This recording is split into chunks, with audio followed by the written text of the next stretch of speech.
Hello बच्चों, आज हम पढ़ने जा रहे हैं अलंकार, जो कक्षा 10 और कक्षा 12 दोनों के लिए बहुत इंपॉर्टेंट है। अन्य प्रतियोगी परीक्षाओं के लिए बहुत ही महत्वपूर्ण है। क्या पढ़ने जा रहे हैं बच्चों? अलंकार। अलंकार का शाब्दिक अर्थ होता है आभूषण। और आभूषण किसको नहीं पसंद है? सबको पसंद है। पसंद है कि नहीं बच्चों? जी। जैसे लिपि पोती डेहरी और सजी धजी मेहरी, सबको अच्छी लगती है कि नहीं? जी सर। अगर डेहरी बहुत अच्छी लिपि पोती हो तो कितनी अच्छा लगता है। उसी तरह सजी धजी औरत भी कितनी अच्छी लगती है। अच्छी लगती है कि नहीं लगती है? जी, मस्त लगती है भाई। और ये इसका मतलब ये नहीं कि लड़कियां ही श्रृंगार करती हैं, लड़के भी श्रृंगार करते हैं। पूरे विश्व में साउथ कोरिया और नॉर्थ कोरिया ही एक ऐसा देश है जहां पर लड़कियों से ज्यादा लड़के श्रृंगार करते हैं। अगर आप लोग ईमानदारी से देखेंगे तो पहचान भी नहीं पाएंगे दूर से कि वो लड़का है कि लड़की है। उसी तरह काव्य की शोभा बढ़ाने के लिए अलंकार आता है। क्या आता है? अलंकार आता है। अलंकार दो शब्दों से मिलकर बना है, अलम धन कार। अलंकार में कौन सा उपसर्ग है?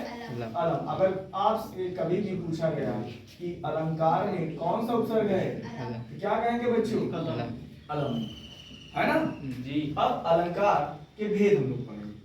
क्या पढ़ेंगे? भेद। अलंकार के भेद शब्दालंकार, अर्थालंकार और उभयालंकार। काव्य की शोभा बढ़ाने वाले शब्द, जैसे अगर शब्द से वो अपने काव्य में रम्यता लाते हो, समृद्धि लाते हो, चमत्कार लाते हो, उसे शब्दालंकार कहेंगे। अगर अर्थ के माध्यम से उसमें समृद्धि होती हो, चमत्कार होता हो, रम्यता आती हो, उसे अर्थालंकार कहेंगे। और ये दोनों के आधार पर अगर होता हो तो उसे क्या कहते हैं? उभयालंकार कहते हैं। हमारे बोर्ड के लिए अर्थालंकार। अर्थालंकार तो कई प्रकार के होते हैं। अर्थालंकार कई प्रकार के होते हैं, लेकिन कुछ मुख्य जो हमारे बोर्ड के लिए इंपॉर्टेंट है वो आज हम लोग पढ़ेंगे। उदाहरण सही, पहले उसके बारे में छोटा सा परिचय दे देते हैं, इसके बाद एक एक अलंकार को लेकर उदाहरण सहित पढ़ते हैं। ठीक है बच्चों? चलिए आइए देखिए। अर्थालंकार पहला आता है उपमा अलंकार। कौन सा अलंकार? उपमा अलंकार। मेरे साथ याद कर दीजिए। अर्थालंकार में पहला अलंकार कौन आता है? उपमा अलंकार। दूसरा अलंकार कौन आता है? रूपक अलंकार। तीसरे में कौन आता है? उत्प्रेक्षा अलंकार। चौथा संदेह अलंकार। पांचवा भ्रांतिमान अलंकार। और कई प्रकार के हैं। प्रतीप अलंकार है, व्यतिरेक अलंकार है, अन्योक्ति अलंकार, ये सब है। ठीक है बच्चों? तो सबसे पहले हम लोग पढ़ेंगे उपमा अलंकार। अभी उपमा अलंकार के बारे में बहुत बढ़िया से पढ़ाएंगे, इसलिए थोड़ा सा पहले इसके बारे में परिचय बता देते हैं। उपमा अलंकार के 4 अंग होते हैं। उपमा अलंकार कितने अंग होते हैं? 4 अंग होते हैं। और ये अभी कई अलंकारों में भी प्रयोग होगा। तो पहले इन चारों शब्दों को अच्छे से समझ लेते हैं, क्योंकि बार बार जब आएगा तब पढ़ने में समस्या हमको ना हो, बार बार हमको समझाना ना पड़े। यही पे याद कर लीजिए बच्चों, उपमा अलंकार के कितने अंग हैं? 4। कौन कौन से? उपमेय, उपमान, साधारण गुणधर्म बोलो या तो साधारण धर्म, और वाचक शब्द। अब पहले देखते हैं उपमेय क्या होता है। अब कई बार आप अपने दोस्तों से कहते होंगे तुम शेर के जैसे हो, कहते हैं कि नहीं? तुम शेर के जैसे हो। यहाँ पर एक उदाहरण भी लिए हैं, देख लो। चांद सा सुंदर मुख। इसका मतलब किसी साधारण वस्तु की तुलना जब श्रेष्ठ वस्तु से की जाती है, किसी साधारण वस्तु की तुलना जब श्रेष्ठ वस्तु से की जाती है, तो जिसकी तुलना की जाती है उसे उपमेय कहते हैं। जिससे की जाती है, जिसकी तुलना की जाती है उसे क्या कहते हैं? उपमेय कहते हैं। और जिससे की जाती है उसे क्या कहते हैं? देखिए, उपमान में भी लगा है मान। क्या लगा है? मान। ये कोई परिभाषा नहीं है, ये ऐसे ही बस रैंडमली बता रहे हैं कि जिसका मान सम्मान ज्यादा हो, जिसका मान सम्मान ज्यादा हो उसे क्या कहेंगे? उपमान। जैसे वही अभी तो बोले, जैसे लोकेश का मुख चंद्रमा से सुंदर है, या चंद्रमा के समान है। समझ रहे? चंद्रमा के समान मतलब लोकेश एक साधारण व्यक्ति है और उसकी तुलना हम लोग किससे कर रहे हैं? श्रेष्ठ व्यक्ति से कर रहे हैं। तो बताइए, इसमें उपमान और उपमेय कौन हुआ? लोकेश क्या हुआ बच्चों? उपमेय। और चंद्रमा क्या हुआ? उपमान। अब देखिए, लोकेश का मुख चंद्रमा के समान है, तो मतलब समान कह सकते हैं या सुंदर कह दें, तो बताओ दोनों में कॉमन शब्द क्या है? चंद्रमा भी सुंदर और यहाँ पर लोकेश का मुख भी सुंदर। तो यही जो कॉमन गुणधर्म है, मतलब सामान्य गुणधर्म है, वो क्या होगा? वहां पर सुंदर होगा। जैसे उपमेय और उपमान में साधारण गुणधर्म बताने वाले शब्द को क्या कहते हैं? साधारण गुण कहते हैं। जैसे उदाहरण हम लिए कि लोकेश का मुख चंद्रमा के समान क्या है? सुंदर है। तो सुंदर शब्द क्या हुआ? साधारण गुणधर्म हुआ। अब के समान शब्द क्या हुआ? जिससे तुलना की गई है, मतलब जिस शब्द से तुलना की है, के समान शब्द हो जाएगा वाचक शब्द। अब एक उदाहरण से जैसे समझाना है, यहाँ पे देखिए फिर से।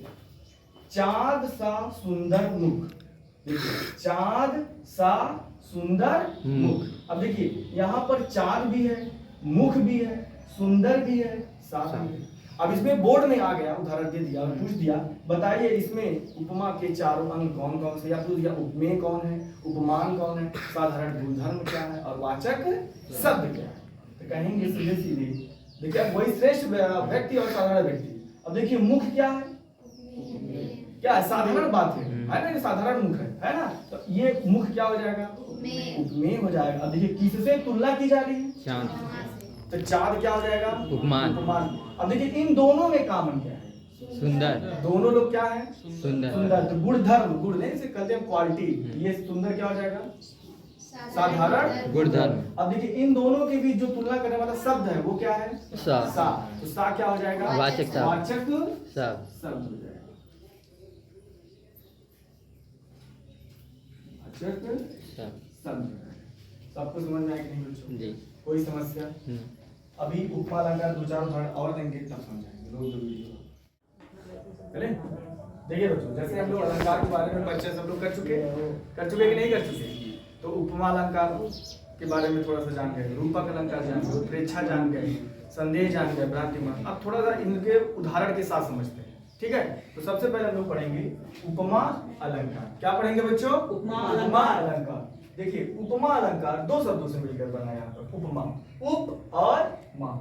उप का शाब्दिक अर्थ होता है समीप और माँ का अर्थ होता है तुलना। इसका मतलब जहाँ उपमेय और उपमान में क्या की जाए, तुलना की जाए। जैसे देखिए जहाँ उपमेय एवं उपमान में किसी गुण अथवा धर्म, अब ये गुण समझ रहे हैं, जैसे रंग के आधार पर, ठीक है, लंबाई के आधार पर, अदर क्वालिटी के आधार पर, धर्म के आधार पर समानता प्रदर्शित की जाती है, उसे कौन सा अलंकार कहते हैं, उपमा अलंकार कहते हैं। और उपमा अलंकार के जो चार अंग अभी बताए थे वो सबको याद है कि नहीं, कौन कौन से अंग थे, उपमेय, उपमान, साधारण धर्म और वाचक शब्द। अब जैसे उदाहरण हम लोग समझते हैं, देखिए मुख, मयंक, सम, मंजू, मनोहर।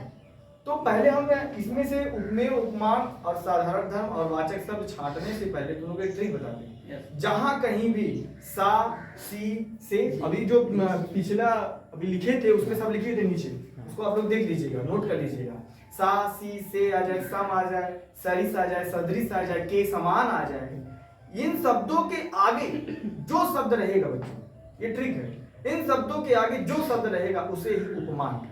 क्या कहते हैं, और उपमान क्या है पहले ही बता चुके हैं। उपमान मतलब जो श्रेष्ठ वस्तु है, साधारण वस्तु की तुलना श्रेष्ठ वस्तु से की जा रही है वही उपमान है, और जिसकी तुलना की जा रही है वो उपमेय है, और जिससे की जा रही है वो जिस शब्द से की जा रही है वो वाचक शब्द है। और उन दोनों में जो क्वालिटी समान है, गुण समान है, उसे क्या कहेंगे, साधारण गुण धर्म कहेंगे।